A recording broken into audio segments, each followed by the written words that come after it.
Hello everyone, কেমন আছেন সবাই? আশা করি সবাই খুব ভালো আছেন। চলে আসলাম নতুন আরও একটি ভ্লগ নিয়ে। কিছুদিন আগে আমি তেঁতুলের আচার করেছিলাম, ভাবলাম এটাই শেয়ার করি আপনাদের সাথে। প্রথমে আমি 1 কেজির মতো পাকা তেঁতুল নিয়ে কিছুক্ষণ জলে ভিজিয়ে রেখে এর ডাল বেছে পরিষ্কার করে নিয়েছিলাম। এরপর একটা বাটিতে কিছু শুকনো লঙ্কা, 2 চা চামচ পাঁচফোড়ন, 1 টেবিল চামচ মিষ্টি জিরা বা মৌরি আর 1 চামচের মতো নর্মাল জিরা নিলাম। এখন এই সবগুলো উপকরণ একসাথে একটা কড়াইয়ের মধ্যে ভাজতে লাগলাম।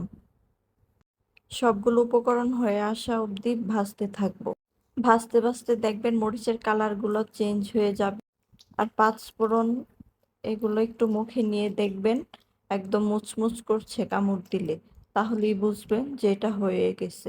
আর এটা ভাজার সময় হাই হিট দিয়ে ভাজবেন না, তাহলে উপর দিয়ে কালার চলে আসবে আর পুরা পুরা হয়ে যাবে।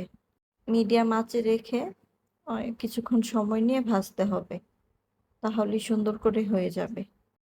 আমার ভাজা প্রায় শেষের দিকে, তারপর আমি এটা নামিয়ে নিলাম। এরপর আমি অন্য একটি কড়াইয়ে 1 কাপ পরিমাণ সরিষার তেল দিলাম, সাথে দিয়ে দিলাম 1 চা চামচ পাঁচফোড়ন। আচারে অবশ্যই সরিষার তেল ব্যবহার করার চেষ্টা করবেন, তাহলেই সব থেকে ভালো হয়। আমি পাঁচফোড়ন একটু নেড়ে চেড়ে তারপর এতে রেডি করে রাখা তেঁতুল দিয়ে দিলাম। তারপর এটাকে ভালো করে তেলের সাথে মিশিয়ে নেব।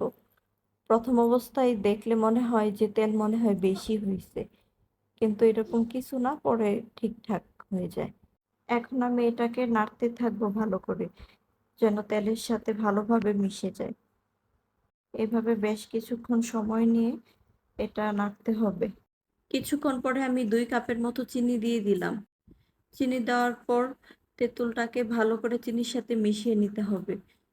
এখনো বেশ কিছু সময় ধরে নাড়তে হবে।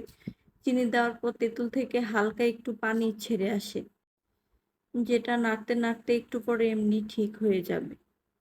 এর মাঝে আমি একটু লবণ দিয়ে দিয়েছিলাম, কিন্তু সেটা আর ভিডিও করতে মনে নেই।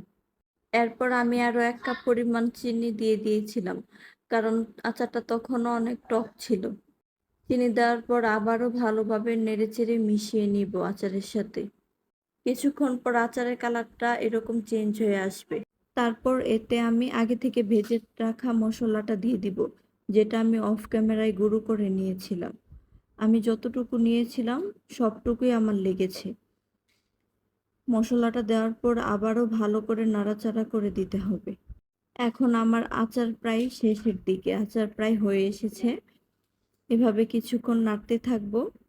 এই আচার করতে তেমন বেশি টাইম লাগে না, অল্প টাইমের মধ্যেই হয়ে যায়। এই যে দেখেন কত লোভনীয় লাগছে দেখতে আমার আচারটাকে। আমার আচার হয়ে গেছে, এখন আমি নামিয়ে নিব। আমি আচারটাকে নামিয়ে একটা ছোট গামলায় সার্ভ করেছিলাম। একদম 1 গামলা ভর্তি আচার হয়েছে আমার।